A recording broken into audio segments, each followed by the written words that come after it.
एक वक्त था जब इंडिया के पास दुनिया का सबसे एग्रेसिव टी20 कैप्टन था विराट कोहली। एनर्जी थी, पैशन था, फिटनेस का स्टैंडर्ड था और टीम को जीतने की भूख भी थी। लेकिन एक चीज़ मिसिंग थी, टी20 वर्ल्ड कप ट्रॉफी। फिर कैप्टन बने रोहित शर्मा और जिस टीम को विराट की कैप्टनसी में वर्ल्ड कप का इंतज़ार था, उसी इंडिया ने रोहित की कैप्टनसी में 2024 में टी20 वर्ल्ड कप जीत लिया। लेकिन कहानी यहीं ख़त्म नहीं होती। 2026 में एक नया कैप्टन आया, सूर्य कुमार यादव, और स्काई ने भी इंडिया को टी20 वर्ल्ड कप चैंपियन बना दिया। इंडिया ने न्यूजीलैंड को फाइनल में 96 रन से हराकर टाइटल डिफेंड किया। सूर्य कुमार यादव इंडिया के वर्ल्ड कप विनिंग कैप्टन्स की लिस्ट में आ गए। लेकिन सबसे इंटरेस्टिंग सवाल ये है, आखिर विराट की कैप्टनसी में इंडिया ट्रॉफी क्यों नहीं जीत पाई, और रोहित और सूर्य की कैप्टनसी में इंडिया ने बैक टू बैक टी20 वर्ल्ड कप कैसे जीत लिया। और सबसे बड़ी बात, क्या विराट की कैप्टनसी रियली अनसक्सेसफुल थी, या फिर हम कैप्टनसी को सिर्फ ट्रॉफी से जज कर रहे हैं। आज के इस वीडियो में हम पूरी जर्नी को समझेंगे, विराट से रोहित तक और रोहित से सूर्य तक। तो वीडियो काफ़ी इंटरेस्टिंग होने वाली है, एंड तक जरूर देखना। शुरू करने से पहले लाइक कर दो, चैनल को सब्सक्राइब करना मत भूलना। तो फिर गाइस चलिए इस वीडियो को शुरू करते हैं। विराट कोहली सिर्फ एक कैप्टन नहीं थे, वो टीम के इमोशन थे।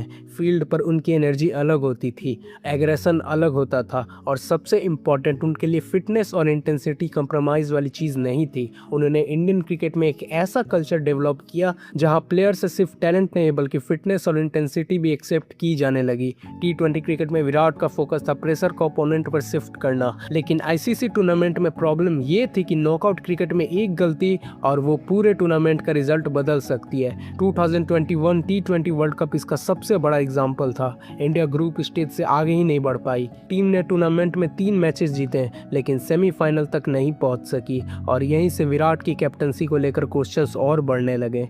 क्या टीम प्रेशर हैंडल नहीं कर पा रही थी, क्या एक्सपेक्टेशंस बहुत ज़्यादा थी, या फिर प्रॉब्लम कैप्टन से ज़्यादा टूर्नामेंट के प्रेशर की थी। ये डिबेट आज भी चलती है, लेकिन एक बात क्लियर है, विराट कोहली की कैप्टनसी को सिर्फ एक वर्ल्ड कप रिजल्ट से डिफाइन करना फेयर नहीं होगा। उन्होंने इंडियन क्रिकेट को इंटेंसिटी दी, उन्होंने स्टैंडर्ड्स बढ़ाए, और उन्होंने एक ऐसी टीम कल्चर की फाउंडेशन रखी जिसका इफेक्ट बाद के ईयर्स में भी दिखा। फिर आया रोहित शर्मा का एरा, और यहाँ सबसे बड़ा डिफरेंस था रोहित शर्मा का अप्रोच। विराट की कैप्टनसी में इंटेंसिटी बहुत स्ट्रांग थी, रोहित की कैप्टनसी में ट्रस्ट बहुत स्ट्रांग था। रोहित प्लेयर्स को समझने की कोशिश करते थे, उन्हें पता था कि हर प्लेयर सेम तरीके से परफॉर्म नहीं करता। किसी को कॉन्फिडेंस चाहिए, किसी को फ्रीडम, और किसी को बस ये फीलिंग चाहिए कि कैप्टन उनके साथ खड़ा है। 2022 टी20 वर्ल्ड कप में इंडिया सेमीफाइनल तक पहुंची लेकिन इंग्लैंड से हार गई। उस डिफीट के बाद इंडियन टी20 क्रिकेट में एक और चेंज आया। टीम ने फियरलेस अप्रोच को और सीरियसली अडॉप्ट किया, और फिर आया 2024 टी20 वर्ल्ड कप। 2024 टी20 वर्ल्ड कप में इंडिया का कैंपेन ऑलमोस्ट परफेक्ट रहा।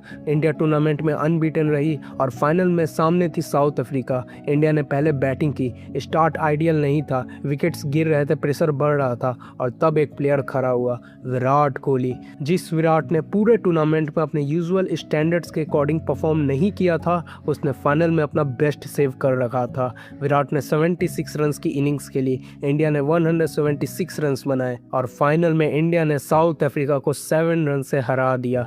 Virat player of the match बने, और ये मोमेंट बहुत स्पेशल था क्योंकि जिस प्लेयर की कैप्टनसी में इंडिया 2021 में वर्ल्ड कप के सेमीफाइनल तक नहीं पहुंच पाई थी, वही प्लेयर अब रोहित शर्मा की कैप्टनसी में वर्ल्ड कप विनिंग टीम का सबसे इंपॉर्टेंट बैट्समैन बन गया था। और विराट की कहानी का सबसे ब्यूटीफुल पार्ट यही है, उन्हें ट्रॉफी कैप्टन के रूप में नहीं मिली, लेकिन जब ट्रॉफी जीतने का मोमेंट आया, विराट ने अपना काम कर दिया। और फाइनल के एंड में एक और अनफॉरगेटेबल मोमेंट था। डेविड मिलर का शॉट बाउंड्री की तरफ जा रहा था, सूर्य कुमार यादव ने बाउंड्री पर एक अविश्वसनीय कैच लिया, और वो कैच इंडिया के टाइटल विनिंग मोमेंट्स में हमेशा याद रखा जाएगा। और उसी मैच के बाद रोहित शर्मा और विराट कोहली दोनों ने टी20 क्रिकेट से रिटायरमेंट अनाउंस कर दी। अब यहाँ एक इंटरेस्टिंग क्वेश्चन आता है, अगर विराट कैप्टन के रूप में टी20 वर्ल्ड कप नहीं जीत पाए तो क्या वो बैड कैप्टन थे? मेरे हिसाब से आंसर इतना सिंपल नहीं है। कैप्टनसी और इंडिविजुअल ग्रेटनेस अलग चीजें हैं। एक कैप्टन टीम को डायरेक्शन दे सकता है, लेकिन ट्रॉफी जीतने के लिए फॉर्म, टाइमिंग, कंडीशंस, प्रेशर और परफेक्ट टीम परफॉर्मेंस भी चाहिए। विराट की कैप्टनसी में इंडिया ट्रॉफी नहीं जीत पाई, लेकिन विराट ने इंडियन क्रिकेट के कल्चर को इम्पैक्ट किया और 2024 में उन्होंने खुद ट्रॉफी जीतने में मेजर रोल प्ले किया। ये आयरनी भी है और ये उनकी लेगेसी का इम्पोर्टेंट पार्ट भी है। रोहित शर्मा की कैप्टनसी का सबसे बड़ा अचीवमेंट सिर्फ ट्रॉफी नहीं था, उन्होंने एक डिफिकल्ट फेज के बाद इंडिया को आईसीसी ट्रॉफी तक पहुंचाया। 2024 में इंडिया अनबीटन चैंपियन बनी। रोहित के लिए पर्सनल भी था, क्योंकि रोहित शर्मा 2007 में T20 world cup winning Indian team का भी पार्ट थे और 2024 में वो कैप्टन बनकर वर्ल्ड कप जीत रहे थे। एक प्लेयर के रूप में वर्ल्ड कप विनर और फिर एक कैप्टन के रूप में वर्ल्ड कप विनर, इस जर्नी को इग्नोर नहीं किया जा सकता। और सबसे इमोशनल पार्ट था रोहित शर्मा विराट का एक साथ चैंपियन बनकर T20 करियर एंड करना। लेकिन क्रिकेट रुकता नहीं है, लेजेंड्स रिटायर होते हैं और नए लीडर्स आते हैं। 2026 में इंडियन T20 क्रिकेट का फेस थे सूर्य कुमार यादव, एक ऐसा प्लेयर जो अपनी बैटिंग के लिए फेमस था, unpredictable shots, 360 degree cricket, fearless approach और अब उसके हाथ में कैप्टनसी थी। प्रेशर सिंपल नहीं था, क्योंकि उससे पहले रोहित शर्मा इंडिया को वर्ल्ड कप जिता चुके थे।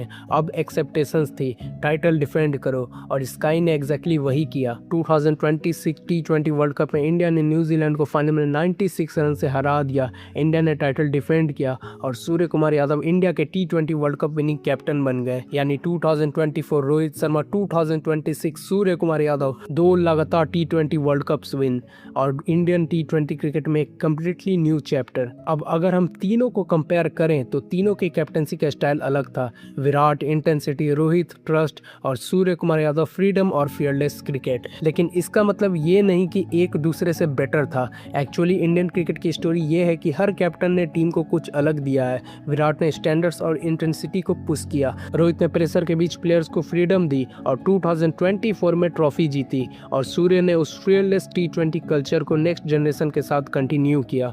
2026 की टाइटल डिफेंस ने इस ट्रांजिशन को और स्ट्रॉन्ग बना दिया।